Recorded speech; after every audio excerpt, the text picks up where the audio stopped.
Hi, I'm Keegan, and this is a bunch of gamers. This is our 167th episode of Werewolf the Apocalypse 20th Anniversary Edition, The Dead That Walk. I'm going to go around and have my players introduce themselves. Hi, I'm Sam. I play Cora. She's an Aruna in the Get of Fenris. Hi, I'm Adam. I play Mark Guides the Fallen, and he's a third of the Children of Gaia. Hi, I'm Sean. I play Zeb Speaks-in-Sweet-Whispers. He is a Theurge of the Silent Striders. Hello, my name's Thomas. I play Dimitri Howls-In-Memory, Lupus Galliard of the Bone Gnawers. Hi, my name is George. I am playing William Grows-Matrices. He is a rune of the Glasswalkers. Last time, the pack split up, some going into Detroit to learn about mutual aid and how to aid their kin with the HOA and Mountain View Housing's control of the local neighborhood, while Cora, Zeb, and Dimitri went to the Pacific Northwest and found a Red Talon Karen and met up with the Silver Pack. There they found that they were neglecting Little Meatball's training, or as they started to use his real name, Sven, and the packs spoke out against this and attempted to rectify this error. On the way back, both packs learned that Sacred Stone had been attacked while they were away. They then rushed back to see what happened and what could be done. Listening around the Karen, you find out that Kyle is back in Mexico, dealing directly with one of the Karens now, after speaking with the elders about the potential alliance. The Karen is obviously on edge, as it's only been about 6 days since the attack, and things are moving quickly. The stone speakers do approach you, and the alpha goes, I'm sorry, Rhea. We have lapsed in our investigation because of the Karen being attacked. Protecting this Karen is honorable. You did the right thing. Yes, what I meant is that we haven't been getting back into our investigation yet. As Dimitri will say, that is understandable. When you're able to continue your investigations, and when it's time, we'll ask you what you've discovered. Thank you. So what's the plan? Did we lose anybody when the Cairn was attacked? 0 casualties. And I'm guessing when they were destroyed, they turned to dust or something, the creatures that attacked? They were just rotting corpses. Like, they had to get torn to shreds. When you talk about the attack, the corpses were either slightly desiccated or in some form of rotting decay, and they seemed to feel no pain at all. Their arms were ripped off, and they'd go back to unmoving, and it took the essentially complete destruction of the body or the crushing of the skull to make the body stop moving. Has there been any discussion on whether it's been the vampires here in town causing this? There are some talks. Some of the Garu are theorizing that, though others point to the fact that these corpses don't even resemble the ugliest form of the leeches, as these things seemed also incapable of speech. They screamed and maybe gurgled because their vocal cords had partially rotted or had formed through rigor mortis, so they could best scream or create a sort of wheezing as air escaped their lungs. Has anybody talked to the vampires about it? Yes, they've sent their emissary to speak to the vampires, and the vampires don't know, though they have started looking into the fire because they were concerned that was some sort of breaking of the treaty on the Garu part. It seems that the police have arrested 2 teenage boys who were basically messing around in that area and who seemed to be likely the reason for the fire. Were they kin? They were not. Okay. Though Steven is upset because it is the hottest and driest part of the year, and it is being used as a way for the mayor to start talking about working with City Council to increase Colorado Springs' police forces to stop these kind of attacks in the future. And it seems that the mayor of Colorado Springs has now reached out to Atlanta to start opening up the idea of a training center to the east of Colorado Springs that would resemble the city, but a more sprawled out city, to allow police to train in urban environments in tactical ways, much like the cop city being built in Atlanta, and Colorado Springs wants to get on the ground floor to be the second city to start having an elite police force, especially with these fires being a problem if criminals really wanted to do destruction to the city and cause problems. Well, soon it might be time to do more than sabotage the HOA. A second fake city, only filled with police? Sounds like Garu training ground to me as well. Wink. I like this guy. Training for the unexpected. They can't tell anyone else. Exactly what I was thinking. How soon was the Karen attacked after the Stone Speakers started their investigation? It was 6 days ago, so July 25th. Okay. Not too long. Mark will ask if Jonathan Nightbiter passed by on his journey to Hawaii. He did. He jumped through, he spent a talent, and he went to Unified Heart to go to his next Karen over. We were just there. Dang. Mark will approach the pack, since the greater portion of it is here, and he'll secretly air his concerns about Nightbiter and how we have a chance to, I don't know, keep an eye on him. Maybe we could figure out how to make sure the doctor doesn't come after everybody else, or I don't know. I'm just really concerned for Jonathan, and I would definitely like some advice. Well, I'm concerned for him too, but like the good doctor said, he did that to hurt you. If what the wolf told us is true, that means there are people around here that are being manipulated at the highest levels by the good doctor. And that is going to be the much more pressing concern, because we have a truce right now with Alvin Stormchaser. We already know he's a pawn, whether he can claim whatever he wants, but we're already behind. So you have every right to be concerned for someone that is near to near family to you. Absolutely. I don't know if going to Hawaii is going to do anything. We're going to be figuring out very rapidly how to save our sept, because moves are still happening in time, and we're in trouble. Part of this Shambling's Hordes thing had me thinking of Galthrog, Plague's Simple Kiss, and the Mysian Incarnate Lord of Disease that they served.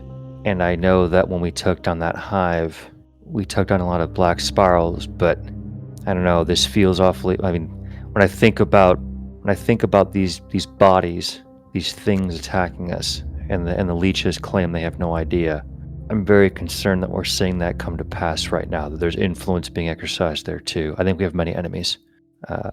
I hope that pack, the Stone Speakers, finds out more about the company, and if we can find out it's connected to the banker. But like I said, Mark, to put a point on it, we're going to have to focus here on our home right now, our adopted home, to make sure that it doesn't fall to what's happening. Okay, Zeb. It's as you said, we should focus here, definitely. Thank you, I just needed an anchor conversation, you know? You're allowed to worry about Nightbiter. Just, there's some deep responsibilities here, especially at the rank that you're at now, right? You're right. Well then, where should we go? How should I help?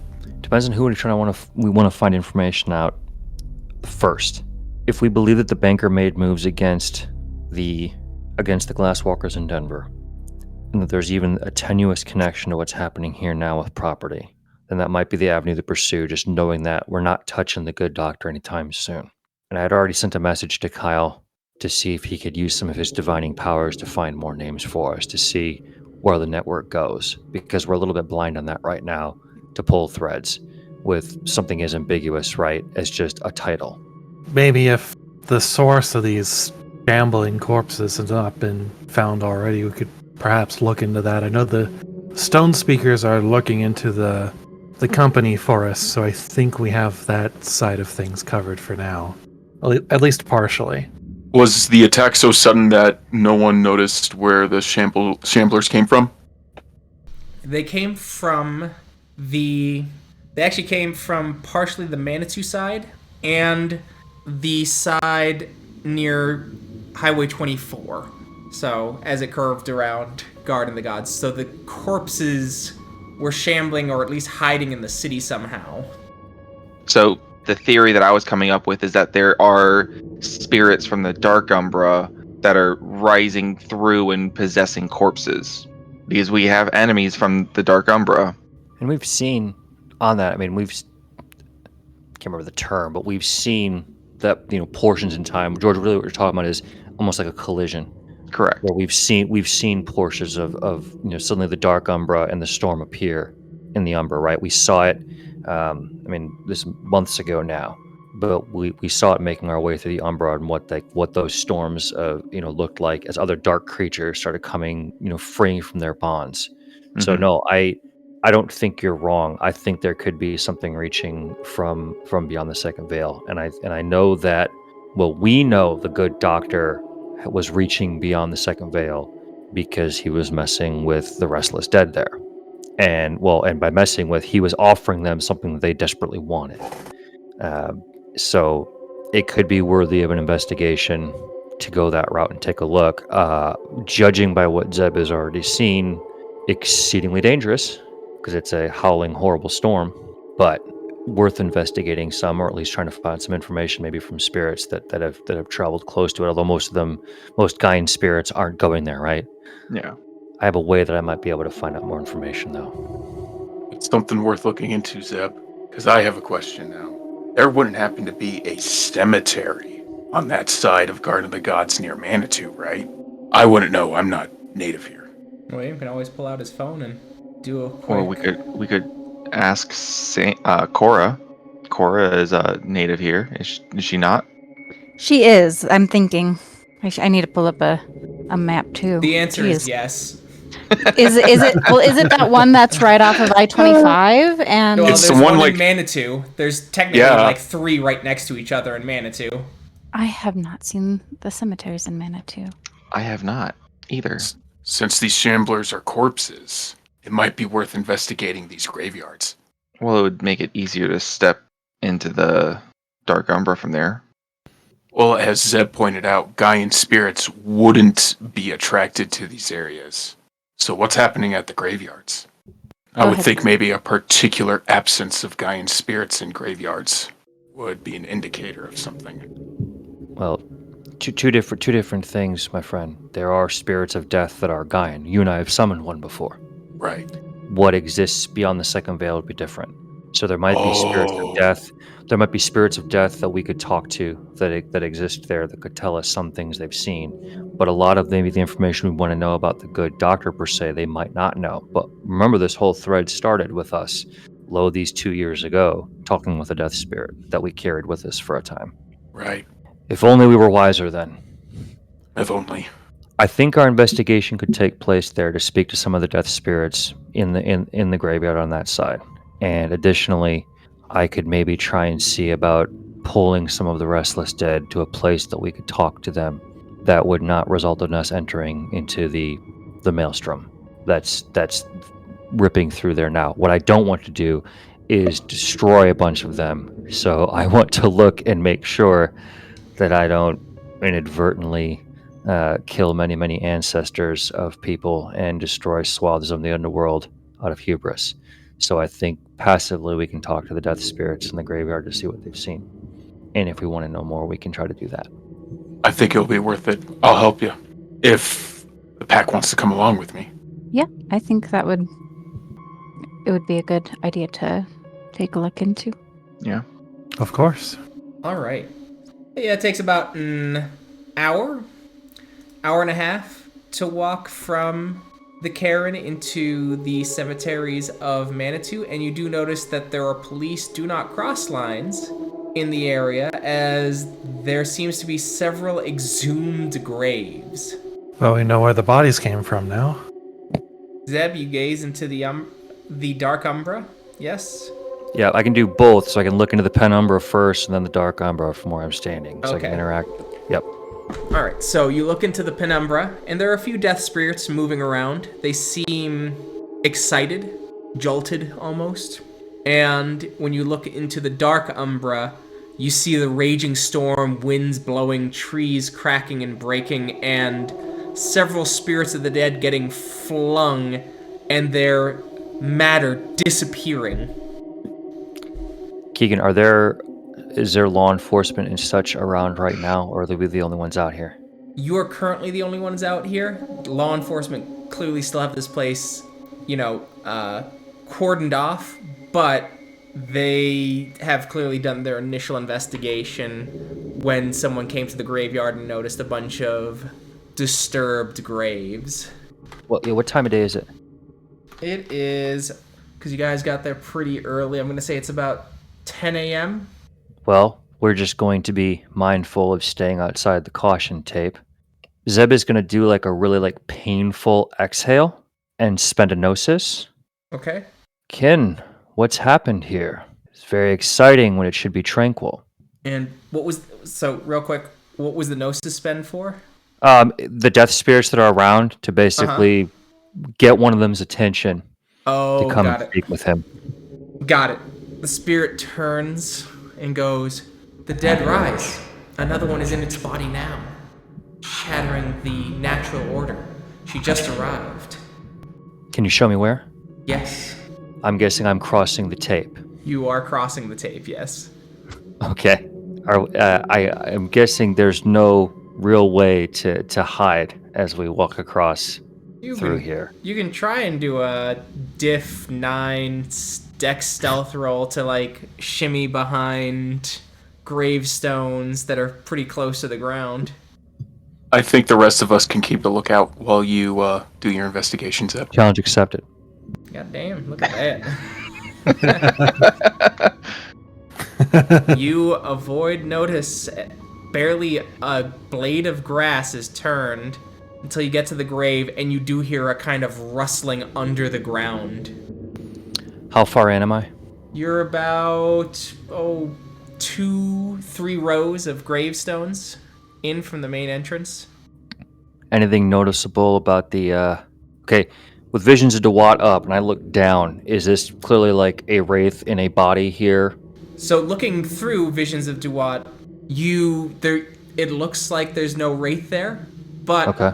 you know that she might be on this side now, which means she would not appear in the Dark Umbra. And in the penumbra, any evidence or no? Because they're totally in the physical world. She is. Yes, in the penumbra you do see kind of like almost little, what would be strands of the gauntlet that hang loose before pattern spiders try and repair them. Zeb's gonna look around. Are there any authorities around here that he can see? None that you can see, as you do see fingers starting to come up from the ground, though. Hey, I remember this. Oops. All right. Well, Zeb is going to back up and move back toward his comrades. Okay. There's one coming up through the ground, folks. As you see the fresh corpse starting to crawl out, looking around, and it goes, it's just like the documentary said. Buried alive. Who are you? Jessica, can you help me up? Cora would reach down, but she'd make her the baby person, newborn from the ground person, scared. Dimitri will help her out. All right, and she must have strong willpower because she is not bothered by Dimitri at all. Clasps his hands and gets pulled out. As you see her pop out, shoe gets stuck in the ground as she steps, and she kind of staggers. She's like, "Oh wow, oh, are those stitches?" As you see that there are stitches along her stomach and her sternum, likely from an autopsy. What's the last thing you remember? Oh, I was driving on 8th Street and some jackass got out of his lane while I was fiddling with my seatbelt, and he hit me. Must have been lucky though, cause just a scar. But that's the last thing I remember. I remember some pain on the side of my head, as there's like stitches there too, and partially shaved, and a very excellent comb over to cover up the obvious damage, and there's bruising across the face, and it's not healed at all. It's just excessive bruising and like the red in the eye. And she goes, and then I woke up underground, and so they must have thought I was Connor, but I was able to claw myself out. Keegan, can I check the headstone real quick? What's the name on the headstone? It is Jessica. Jessica. Last name's not Sigurdsson. necessary. Jessica Sigurdsson. As long as I know it's the same person that is saying who they are. And date of death? The date of death was a couple weeks ago. I had the I rolled, craziest dream. Yeah. Oh Zeb yeah. rolled She smells of the grave. Okay, so sense the natural is just like you dead. Okay. Yes. All right, because if there's any magic at work, maybe I didn't roll well enough, but No, it smells like just pure grave. And she goes on and goes, yeah, I had this crazy dream though. I guess that's what happens with head trauma, is just I was in this hurricane. Felt like days. And then the wind blew me and I woke up. I lost my footing and I got flung and I just woke up. do you remember anyone talking to you or anything else before that hurricane? No, not really. Why? Just sometimes dreams give other information. You know, you start talking about dreams and you start remembering other things that just seem really weird. Oh, okay, yeah. I just feel odd, right? Like my joints are, well, I guess I was underground, my joints are really stiff, but it feels quiet, right? Like I thought my heart would be racing, but it was just like, it was like a panic attack, but only in my head. My heart wasn't racing or anything like that. Keegan, can I shift my ears, like my eardrums specifically, to try and listen for her heartbeat? Sure. That's a partial transformation, which means that's a willpower spend and then a stamina primal urge. I think it's diff 8 or 8 or 9. Gotta double check. Haven't done partial transformations in a while. And because I'm spending a willpower to do it, I can't spend an additional willpower for an auto success. Correct. Okay, well, fuck. Okay, it's the best thing I've got right now. I don't even know why I'm trying to do that. She just clawed herself out of the grave. I can just be like, well, you looked like you should have been dead. Let me check your pulse. That would make sense, yes. Yeah. So, like, I think I kind of want to do that instead. Sure. So that way we're not holding up on researching something, and Sure. also possibly if I botch this, it could go horribly. So Jessica, you just came out of the grave. Could I check your pulse, like, to see if your heart is racing? Like, you say it's not actually racing, like you thought it should. Yeah. Sure.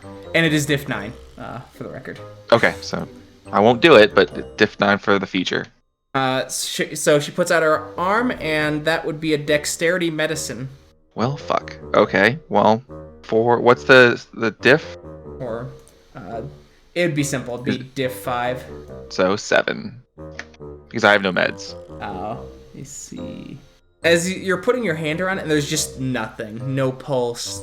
Like, her skin actually moves in a way that feels almost unnatural. Like, there's some slight putrefaction already happening. When you press, there's some post-mortem bruising.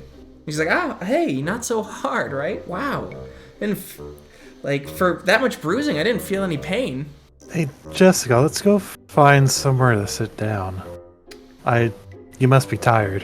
You'd Dead think, tired. right? You'd think, right? But no, I'm pretty awake. Wide awake. Oh, maybe that's adrenaline too. Maybe. But sure, I can sit for a moment. Why? You seem concerned. I'm sorry, what's your name? I'm Dimitri. Okay, well, I can have a seat with my savior. All right. Because he just called all the f***ing ground. All right, yeah, I'll walk with her over to a bench somewhere, and assuming everybody is coming with, unless you want to hang around the grave. Yeah, well, we'll all go. Yeah. Yeah. All right. Zeb will kind of like pull Cora back a little bit to the back of the line as they walk away, and he'll look at her and give her like the sign of like you might have to tear her head off. He'll give her the just wait. Thumbs up from Cora, like kind of crazy eyes, like, oh my god, what is happening? But thumbs up. All right. I'm sorry. Mark's gonna keep a lookout still for like people. Okay. Well, and others that might come out of the ground too. If not the only one, absolutely. Yeah, as Dimitri is gonna sit down with Jessica and I guess make sure she's as comfortable as she can be, considering the state she's in, and he'll ask her, Jessica, what when last you remember, what date was it? It was July 17th, 18th, right? Why is it? It should only it's why? I wasn't under there too long, right? Look, I don't know how else to say this, but it's actually August. You died. How can I be dead? I'm right here. I'm not sure how it happened, but my friends and I were trying to understand how it's happening. But you are alive when you shouldn't be. That's a really messed up thing to say to someone. Well, look, it's August. I guess Dimitri will start pointing out like the stitches, the bruising along the side of her head, the part where it's shaved. I didn't expect it. I didn't think I'd get this far. And Dimitri didn't either, I guess.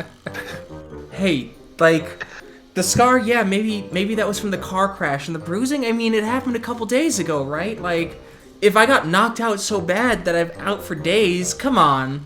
Like, and she gives him a playful shove, but it feels like he got hit with a jackhammer as he gets just shoved off the bench and just boom, right into the ground. Oh, God, I'm so sorry. Just imagining Dimitri tumbling head over heels and then looking up to Zeb for help. Cora's just standing there with her arms crossed, like, wait a second. Zeb will help him up.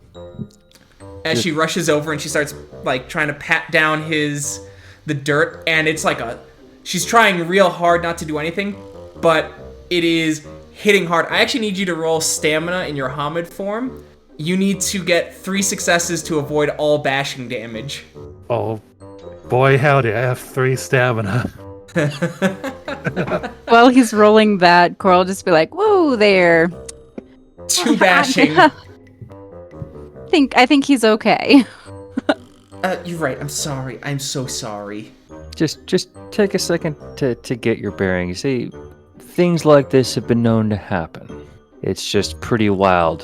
3 weeks passing it all. And, the car wreck puts you in a coma, and sometimes things happen. Right? I guess it's true what I thought was crazy religious mom said. Through God, all things are possible. They certainly are. Do you remember how you ended up waking up? You came out of this hurricane and then realized you were underground? Yeah, I was just in the dark and I panicked. Did you hear anything? Just some winds. They were howling real bad. It was a weird dream. Like, there was this tower near the center of Colorado Springs and it was blown over. So it was like you were in a hurricane above the city?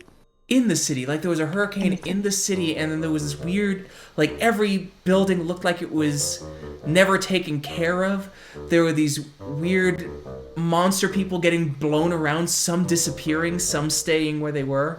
And then it looked like there used to be this big stone tower near the center of the city with kind of these banners on it, but it got blown over and it crashed on several of the buildings. That's wild. I don't think we've ever had a big stone tower, right? No, yeah. Right? It was like someone built Bishop's Castle and pushed it over. Hey, could I look at your hands real quick? Sure. I just want to see that if there's much damage from getting out of that ground. Sure. Yeah, a little bit under my fingernails, I think.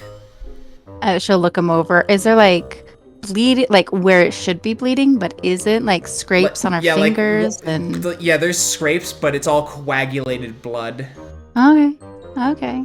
Or actually, I should say, it looks like it's embalming fluid. Okay. Cool. Disgusting.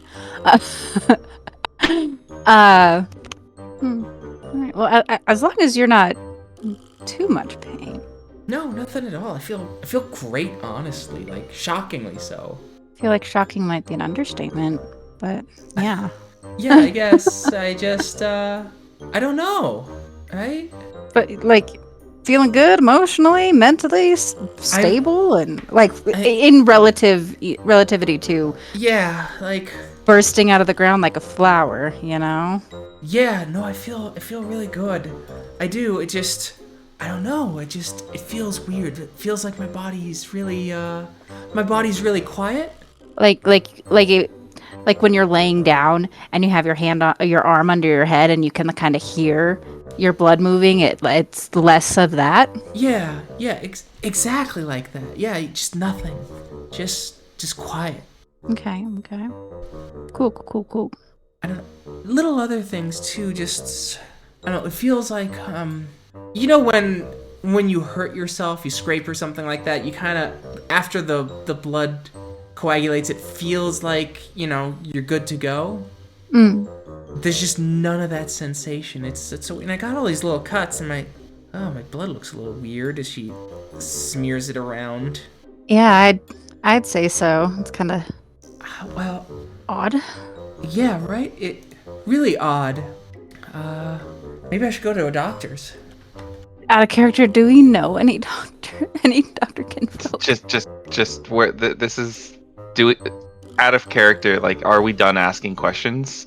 Out of character, this lady should have been like killed as soon as we got the info from her. Yeah, that's abomination to Gaia. That's why I was like, Keegan's not gonna make this easy. No. Like, I feel bad. Yeah, Cora will look over at Zeb, just like, Oh fuck. Sure. I was waiting Put all for the your cue, buddy. Put all the pressure on Zeb.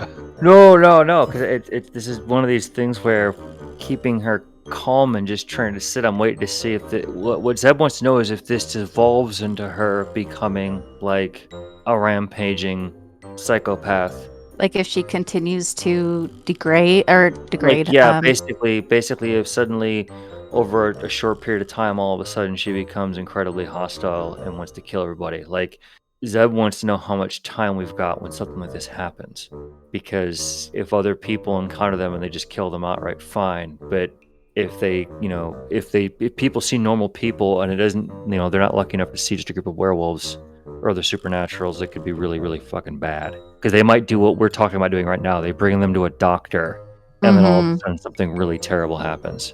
Yeah. So that's the only thing that, like, yes, there is nothing we can do for this woman, and this, this reincarnation that's happened of this possession of this body, like, we do not have the power to do that. But Zeb's signal to Cora is basically to see just how much time we have. So kind of small talking, and then if suddenly her demeanor changes and she becomes a killer, well then we're murking her. But if more of these people come out of here and walk into town, then we're in trouble. Okay. Jessica. Yeah.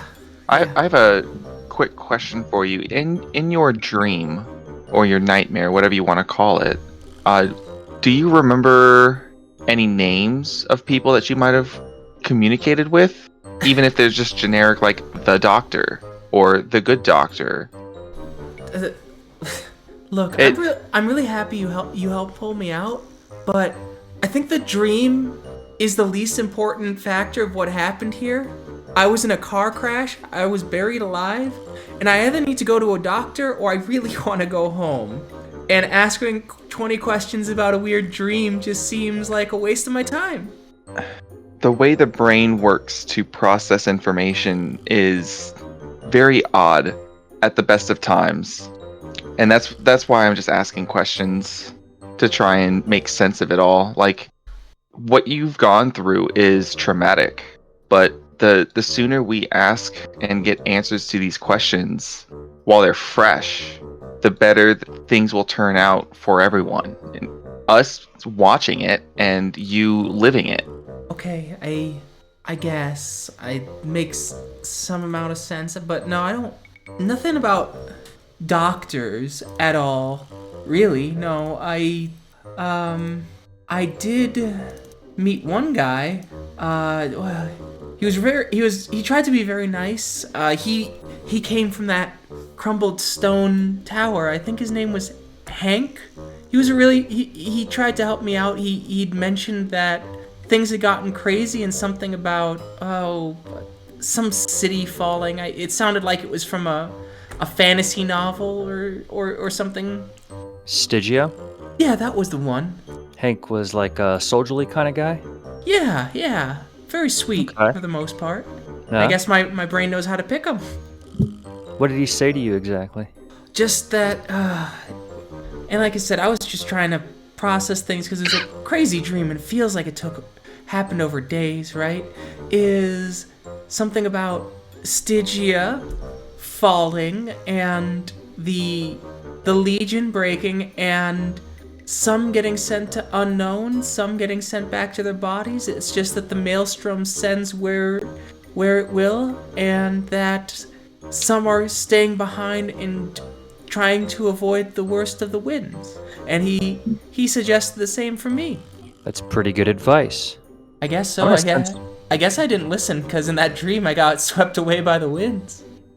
Anyway, I'm gonna start walking. If you want to keep talking, you can walk with me, but I'm gonna try and shamble on home. Senseworm, Keegan, did she give off worm taint from this? Let's see. She gives just an ever so mild worm taint. Very little. It's the same when you tried to sense it off of any other wraith, and it's likely the dark aspect of themselves. Yeah, fair. Zeb's gonna look at Cora. Awesome.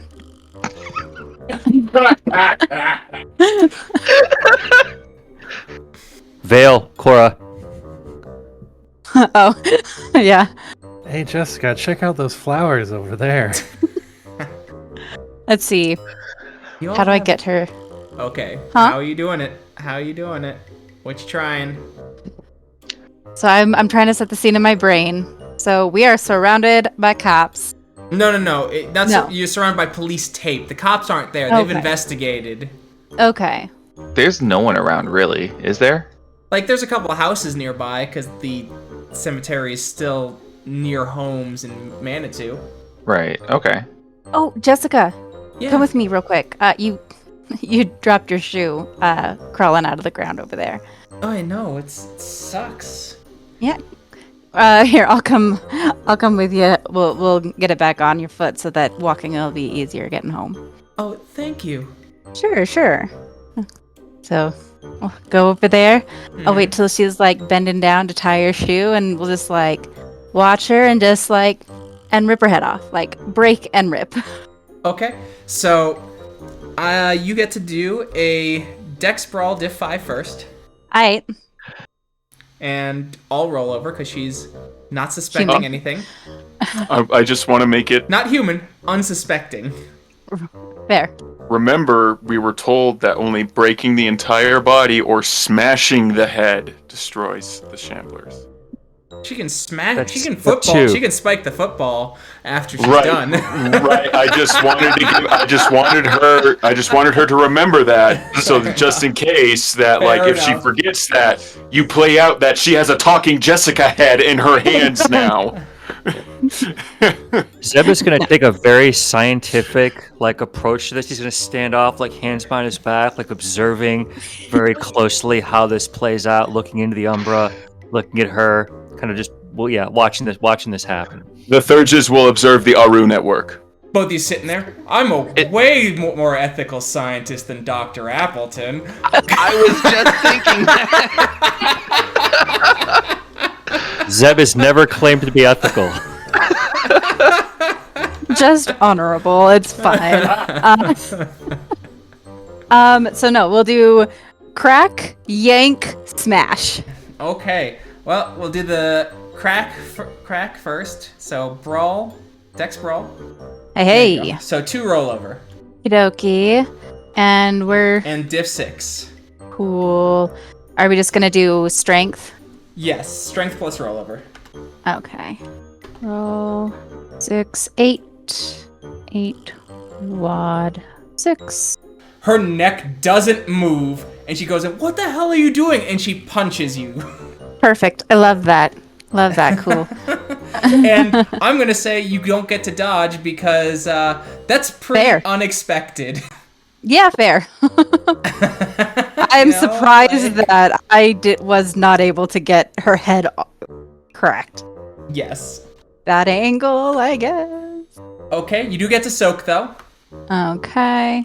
So, This is going to be a Slash top roll. 10 episode right here. Yeah. One time. The group goes down to a random shambler.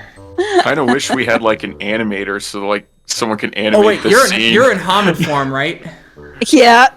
Never mind. Your soak doesn't Oh yeah, work I don't get to because soak. You're right. Well, no, you get to soak bashing, but this isn't bashing. Is the problem? Oh, what is she doing? She punches and her hand is just so rock hard. It does lethal damage as she punches you and deals 4 points of lethal damage as her arm punctures through your shoulder and your shoulder blade slightly rips out the back and she goes, "Oh my god! Oh my god!" Yep. Fuck. Mark will rush over and begin Mother's Touch. I think it's time for Dimitri to use Song of the Siren on Jessica here. The difficulty will be, it will be 8. Okay. Dimitri in the back of his mind is going like, "I cannot wait to tell this story at the moot." Come one, come all, listen to the story of Cora. And Cora in the back of her mind, I cannot wait to punch Dimitri in the face when he tells this story at the moot. Come one, come all, let us gaze at Cora, corpse sponge. Miss Cora, what is your permanent rage right now? As Not permanent, temporary rage right My now. temp rage is 2. Would it be 3 because she just took a shit ton of damage? it would be 3. Yeah, it would And be so 3. Okay. your diff is 3. Okay. So are you licking the wound in Hamid form? Because that is fucking gross and hilarious. Alright. No, I'm gonna have transformed into Pour water on it. or water on it. Hey, Yeah. I've done it. Just a really good loogie. Just come on.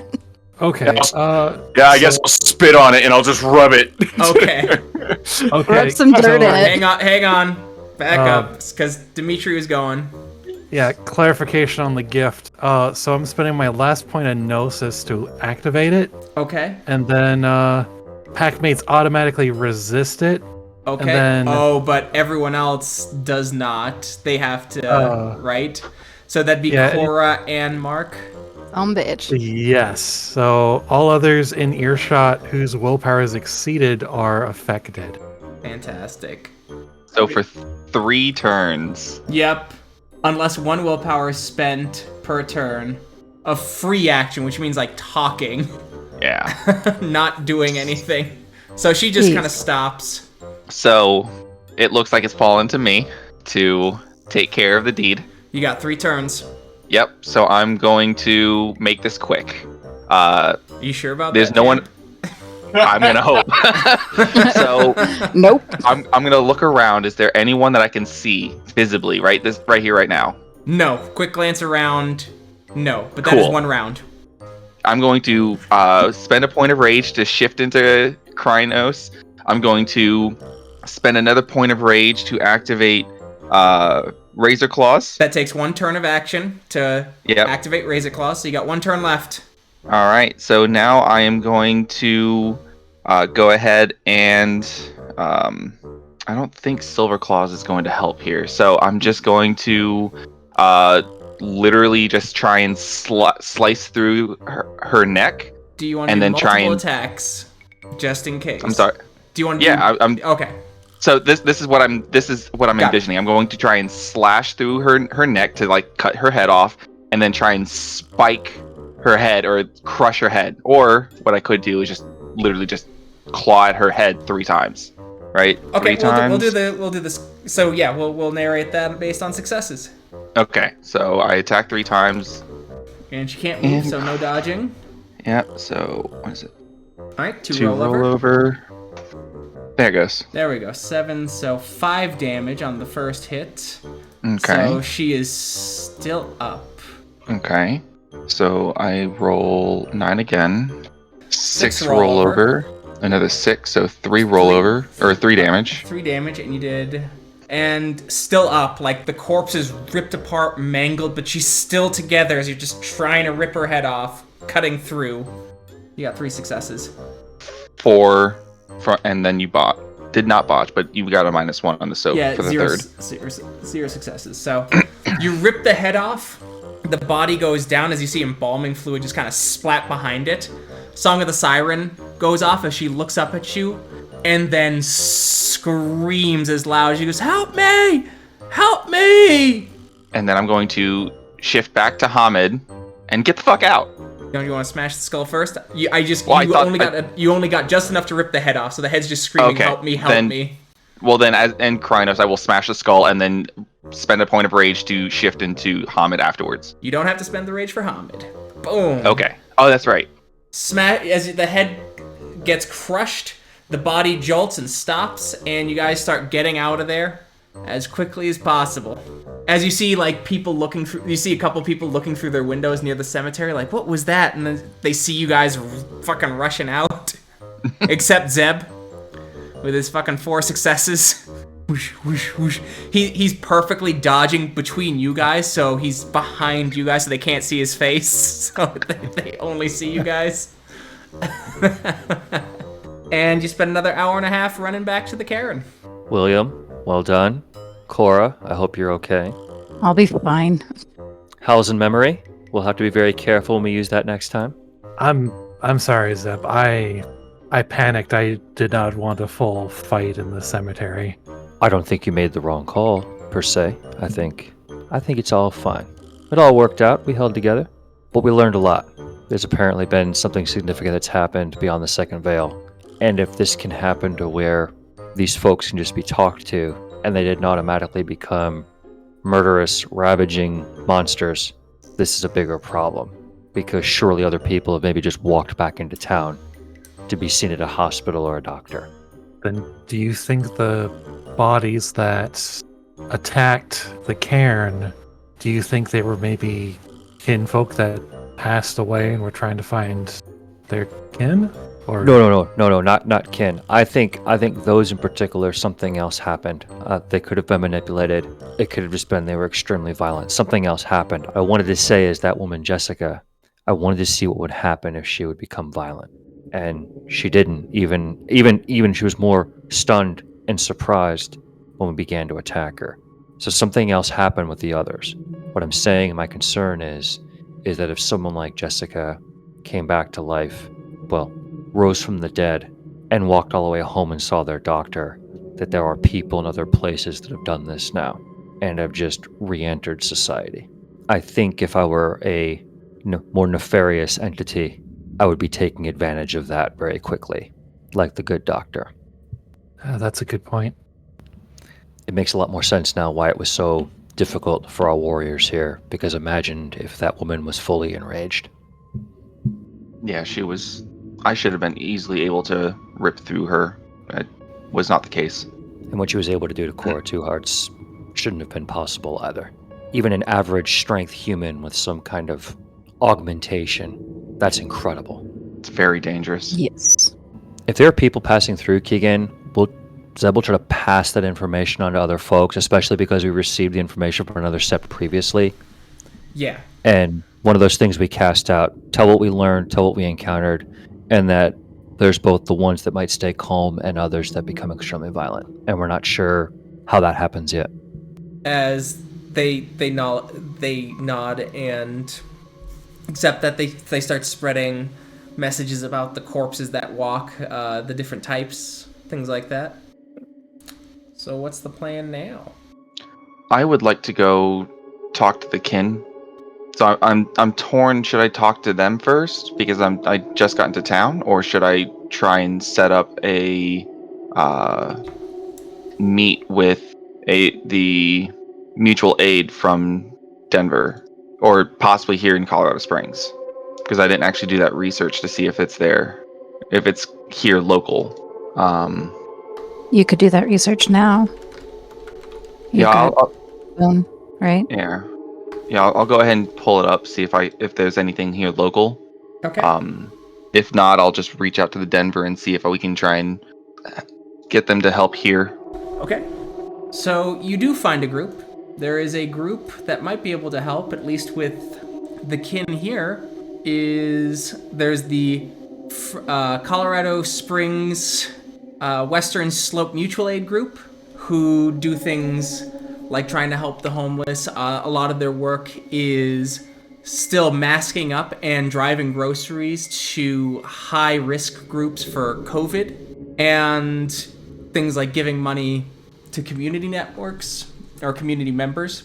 And the other one is known as the Colorado Springs Food Rescue, which is a group that goes to local grocery stores to collect food right before it goes bad, but has to go off the shelves, as well as working with local farmers and things like that to provide food, as well as education groups to teach kids and adults where their food comes from, how that food is done, etc., etc. But are these two groups specifically going to be able to help with HOA bylaws? Or the first one might be able to, because they might be able to help gather funding for a lawyer. Okay.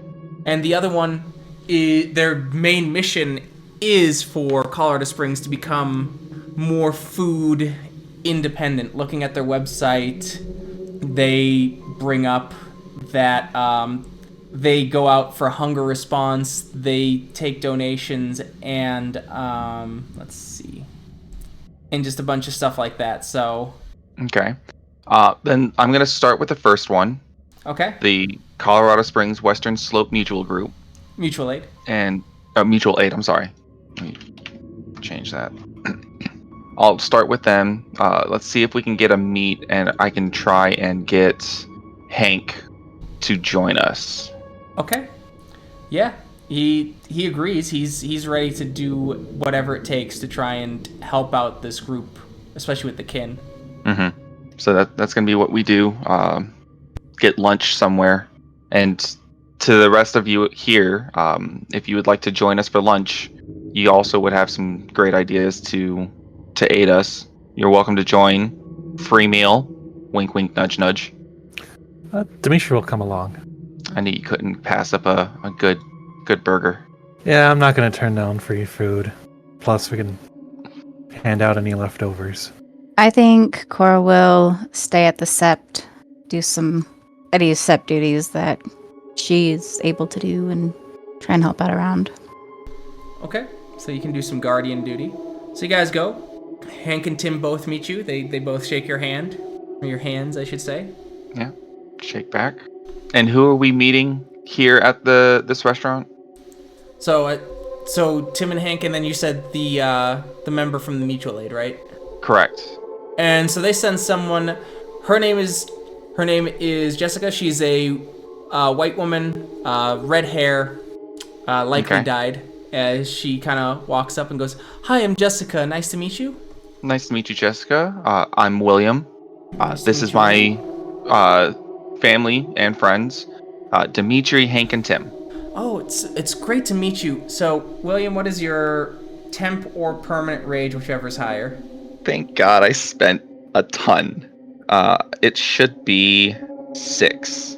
6. So it's still high, but I still So spent some. she's giving you the side eye though. She's clearly moving over to Tim and Hank and away from you. I'm used to it at this point. I don't think we spoke specifically over the phone. You came here. Yeah, you did the outreach on the website? Correct. So my family is having issues with some HOA that is hurting them from growing their own food. Oh, shit. Okay, let's go in and let's have something to eat. This sounds like it's gonna be a long discussion. Yeah. So you go sit down, you guys order your food, and you start kind of giving the recap to her. She goes, okay. I think we can help a little bit. A big thing is to, do you know who's on the HOA council? I believe there's 7 members on the council. Only one is of our family. I believe there's about 3 or 4 from the conglomerate. I'm trying to remember their name. Mountain View. Mountain View. Thank you. There's about 3 or 4 that were put on specifically by Mountain View, and then the others are other neighbor or community members within the neighborhood. Oh, Mountain View. God damn it. Okay. So, I don't know if there's much we can do about the Mountain View people. Actually, so, do you live there, then? William, right? I personally do not. I travel a lot for work, so it's hard for me to stay in one place for very long. But I tend to sleep on a guest bed from Hank and Tim from time to time while I'm in town. All right, well, so HOAs have to enforce it on all members, including members of the board. So what I'm thinking is, you guys, can you point us, Tim, Hank, can you point us to the houses that are owned by Mountain View and give us a list of your bylaws? Because what we'll do is malicious compliance. We will look for everything wrong on their property, even the littlest thing that violates those bylaws, and we'll send those to you guys. And then you can call them in. And any of the other households that have also voted on it, we'll start pestering them with violations too, and that means that they'll start losing money and they might actually change the bylaws again, because it'll become such a pain in the ass. Well, I'm glad I thought ahead. I have a printed copy of the bylaws here, but Hank and Tim will have to point you in the direction of the Mountain View homes.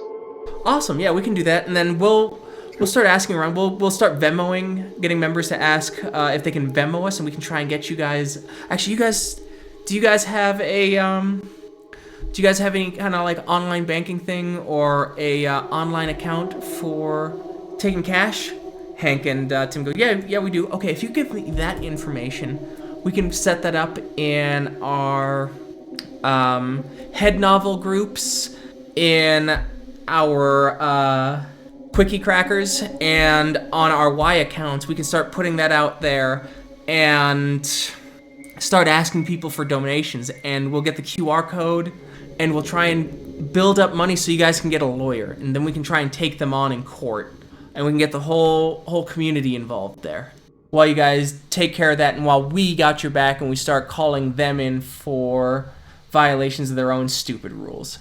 Great. It's a great start. I like it.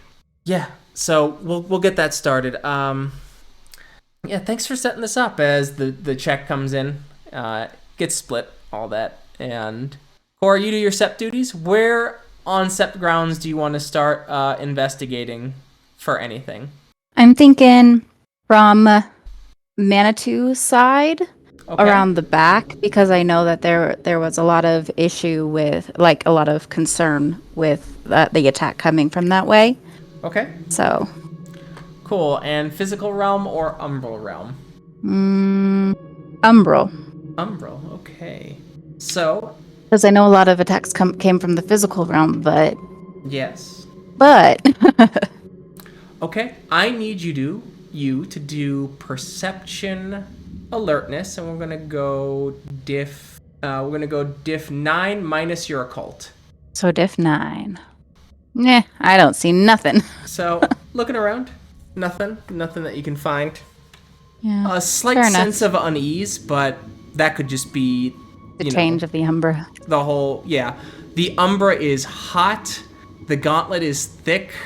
And it's just super uncomfy. Something, yeah, certainly something.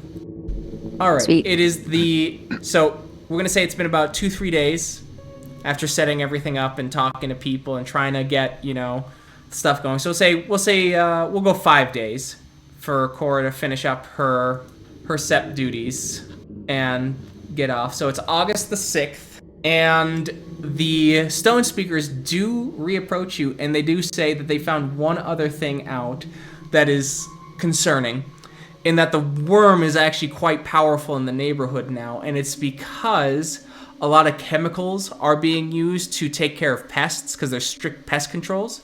And the fear of the animals as they watch their companions die or eat something that poisons them, or the poison goes up the food chain of poisoning mice that are eaten by birds and the birds falling over. That fear and that visceralness has started to create banes and has started to leak into the Umbra, creating this sense of corruption within the neighborhood. But now, with all that information, you have a lot of places to go, a lot of things to learn, but we're gonna have to find out what all those things are next time. Thank you to everyone who listened. We'll catch you in the next episode. Bye. Bye. Hi. Catch you then.